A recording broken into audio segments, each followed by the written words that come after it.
Humanism is one of those words that, as the saying goes, sometimes it covers a multitude of sins, as it were. One of those words that's so big that we struggle to sometimes know what we mean when we say it. But humanism, at its most basic definition, is what Willow shared in her reflection. It's a philosophy, an approach to life that emphasizes reason, common humanity, and our reflections about those things as the core foundation of our moral and spiritual path in the world. And I have been through, I think, a long evolution of my own relationship to the word humanism. Having grown up in Unitarian Universalist community, I shied away from the word for a long time because it seemed to me, growing up in Unitarian Universalist community, that humanism and humanist groups or people who proudly identified themselves as humanists in our communities were often, there are some of you in this room, so know that I love you, right? They were often older white men with an allergy to the word God. They broke out into hives every time you said it. And I thought, well, I'm not that, so I must not be humanist. But of course, there is a whole host of ways to be humanist and occupy that thought space in our world and our communities. And the truth is that as I reflected on this and got over my own allergy to people with the word allergy, right, it's so funny sometimes when you think to yourself, like, I can't stand those people who don't like the word God. And then you realize, like, maybe I just don't like the word humanism. That's the worst, isn't it, when you discover that you're doing the thing you don't like in other people? And so I think that the word religious humanist certainly describes me, and it describes much of the movement of Unitarian Universalism. But sometimes, when we think about what it means to be humanist, we think of it as having a fairly sunny opinion of human nature. And that is one of the things that religious humanists have struggled to grapple with through time. They have struggled to grapple with the realities of what human beings do to one another, about the great harm we are capable of. One of the biggest questions, indeed, that you all bring to religious community is some version of why do bad things happen? Why do we hurt one another in this way? And I think the iteration of this question most on people's hearts right now is, how is it possible for people to be so cruel? How is it possible for people to be so cruel? And an unexamined humanism doesn't really grapple with that. Because I think when we look around our world right now and consider how much cruelty seems to be the order of the day, it's hard to feel sunny about human nature right now. But of course, there are lots of humanist thinkers and writers and artists and scholars who are doing incredible work to grapple with what it means to approach the full reality of the human experience, cruelty included, without leaning on the idea that there must be a cosmic battle for good and evil between cosmic God forces in order to explain that cruelty and how we might respond to it. And the truth is that and this is my editorial opinion, I always try, this isn't you can have a different one. But I think that some of the humanist thinkers who do the best work of grappling with the full reality of human existence, thorns and all, are Black humanist thinkers and writers. right? Because of the reality of the history of race and violence in our country, it's hard, it would be difficult to be a Black humanist writer who didn't fully grapple with the capacity for human cruelty. And as we, in this moment, attempt to make meaning of what it means to live in a world where such cruelty is not only possible, but seems rewarded, right? As we make sense of what it means to take action in the context of such widespread horror and things that feel impossible, I want to invite us to turn to some of their work, some of their ideas, these Black humanist thinkers, to ground us for these times. So I'll just introduce you. These will be very tiny snippets of people, philosophers, scholars, artists, whose body of work, right, we could spend like 24 hours talking about each of them and not be done. So these are nuggets that I'm going to offer you.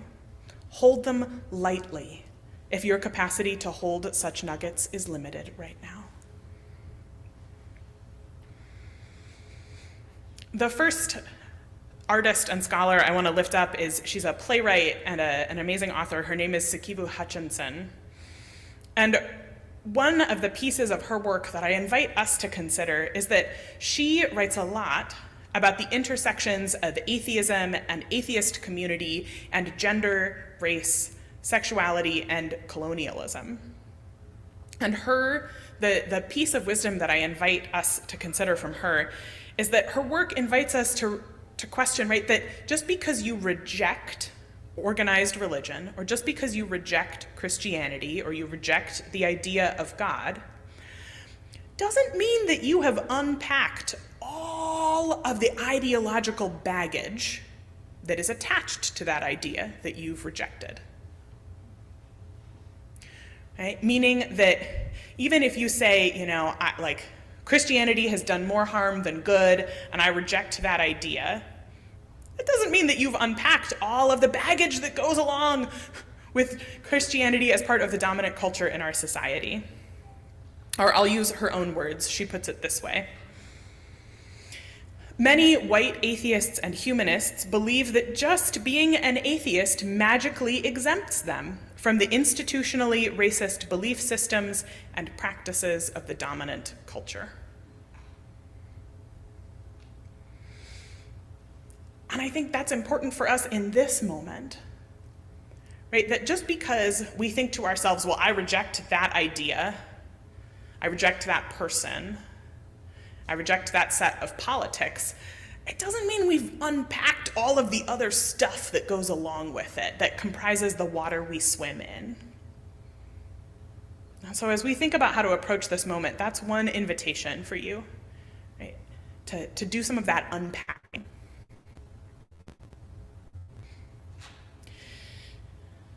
The second just moment of reflection I'll offer you is that probably the best known Black humanist scholar is Dr. Anthony Pinn, and Anthony Pinn is a professor of religion at Rice University in Texas.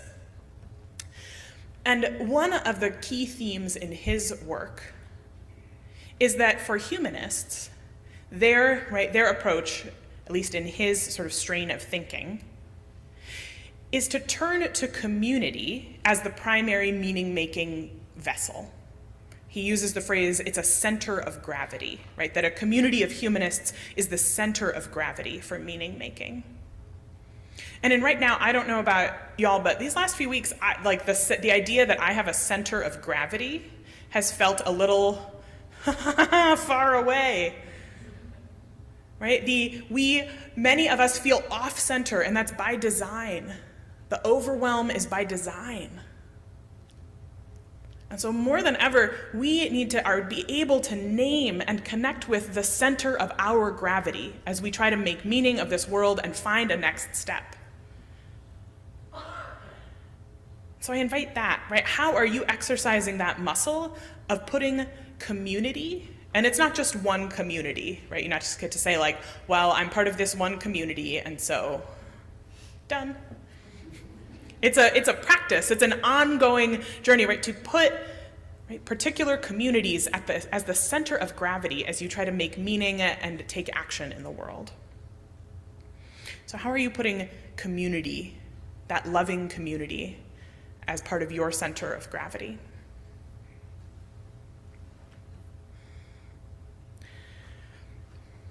And the third, reflection, invitation, nugget of wisdom I want to offer you is from religious naturalist and a humanist and scholar of religion, Dr. William David Hart, who's a professor at Macalester College in the Twin Cities. And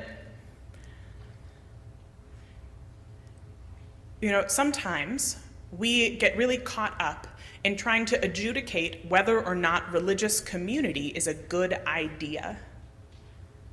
We're either so hurt by it that we harbor anger for years and years and years, or we value it so much that we go on the defensive. But his argument is that it's just something human beings do. We just make religious community. We have made religious community as long as we have made society. Or he puts it like this: bees make honey, birds build nests, and spiders spin webs of beauty and death. Humans create God, the nasty, the naughty, and the nice, the one true God and all the false gods. These creations make life a bit sweeter, or bitter, as the case may be. Making things more intense and interesting, they relieve our boredom, provide a place to nest, and create a world of beauty and death. Religions are beautiful and deadly.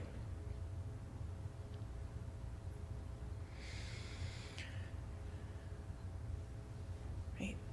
That instead of trying to argue about the particulars of theology, Hart invites us to consider, how do we tend this natural human impulse to build these communities of meaning and hold our sense of our own specialness as human beings a little more lightly?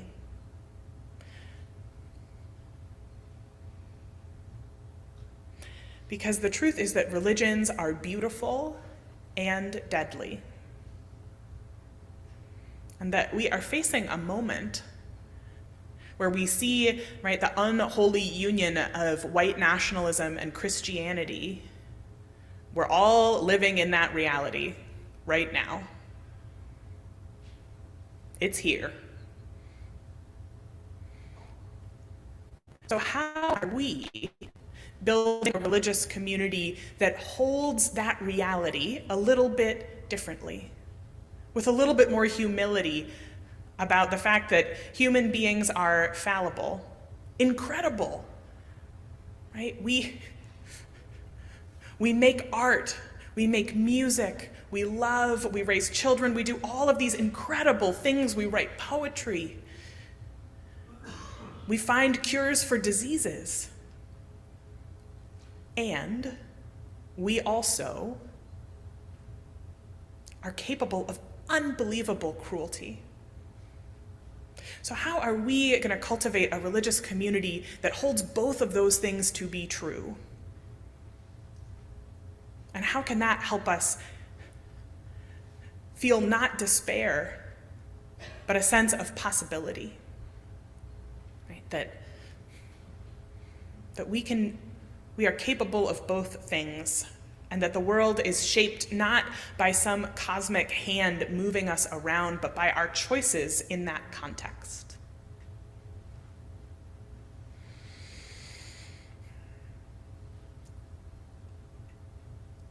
There is so much that feels impossible right now.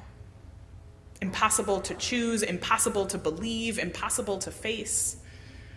But one of the gifts of humanism and of its relationship with Unitarian Universalism and its place in our community and in our structure of meaning making is that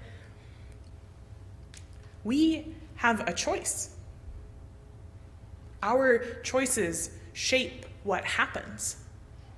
We do not believe, we do not have a shared understanding that some other worldly hand is guiding what's happening right now. For good or ill, human beings have made the mess we are in. Which I'd write, you're like, I don't like the flip side that's coming, which is that human beings have to do things to get us out of the mess we're in. And that doesn't mean I don't have an outsized picture of what human beings are capable of. But I also know that human action got us here, and human action is what will carry us through. So I invite you to consider, what is the action that you can take, that you might take, that you will take? Right? When things feel like they're spinning out of control, human beings made this mess. Human beings could unmake it. And it doesn't mean that you have to lead the revolution all by yourself. Please don't. If you need one concrete action to take, I invite you to consider. I was in a meeting this week with Hillary Haskell, who works with who's a member of this fellowship and works for Hope and Help Together, who's our Share the Plate partner this month. And she said, there's a waiting list of immigrants who want to learn how to drive. In a place with a public transit system like we have here in the Fox cities, learning how to drive is an enormous change to somebody's quality of life. Ian Moore, wave your hand. Ian Moore has, you do so much. You have taught so many people how to drive. If you think to yourself, could I teach immigrants how to drive? I would encourage you, Ian didn't know I was gonna say this. I would encourage you to talk to Ian after this service, and I bet he would love to put you in touch. So that if you have time to give, that's a way you can use your time. And there are a million tiny concrete actions like that. You don't have to lead the whole revolution all by yourself. Please don't. But human action made this mess, and it could unmake it too. May it be so.